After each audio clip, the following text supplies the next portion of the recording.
dictation starts now.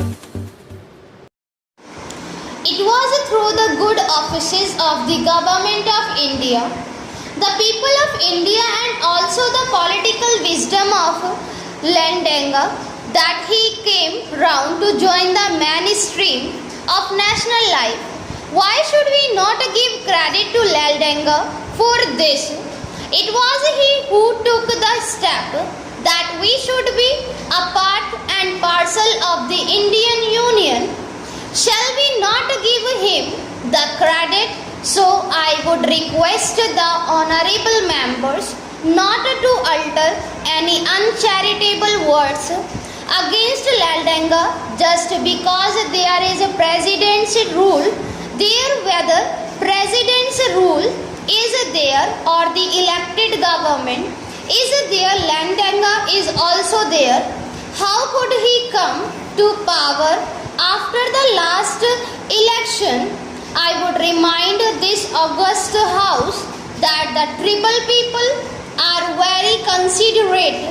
It was very Landenga who highlighted or projected the Mizos in the eyes of the people of India and the world. Mizo people are proud people, very hardworking people, and they know what is the best for them. Therefore, when this accord was signed, the Mizo intellect and Mizo people said, why not give a chance to our leader, Mr. Landenga? He fought for us. He lived in difficult conditions for us and they brought him to power. His party was given to mandate by the people, but sir, administration for guerrilla people is quite different from a normal administration in a guerrilla warfare, in a guerrilla movements. There is a might that is the destiny of an individual, the fate of an individual, the fate of an organization. But in a normal administration, where we have to function under the Constitution of India, we have to be governed by normal rules and regulations and procedures. Here I believe Mr. Landenga, who has been used only to the guerrilla methods when he was given the reins of normal administration, felt the difficulties of running a normal administration.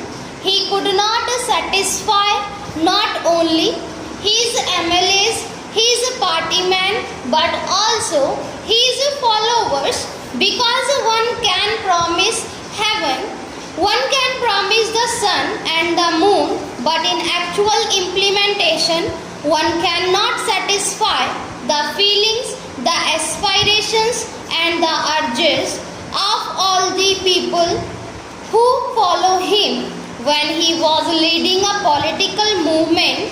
Similar is the case in Assam. AGP promised so many things to the people, but when you are given the actual reins of administration, you are bound to fumble. So there are also suffering. Similar is the case with Landenga. Don't blame only the Congress government. Detection was not by Congress people. It was among his own colleagues, among his own men about this anti-defection law. I think the philosophy behind it is also full of defects. And also, when an individual is killed, we call it murder. But in a war, when we kill thousands, we don't call it murder. Similar is the case with anti-defection law. Therefore, this house should do some rethinking on this anti-defection law.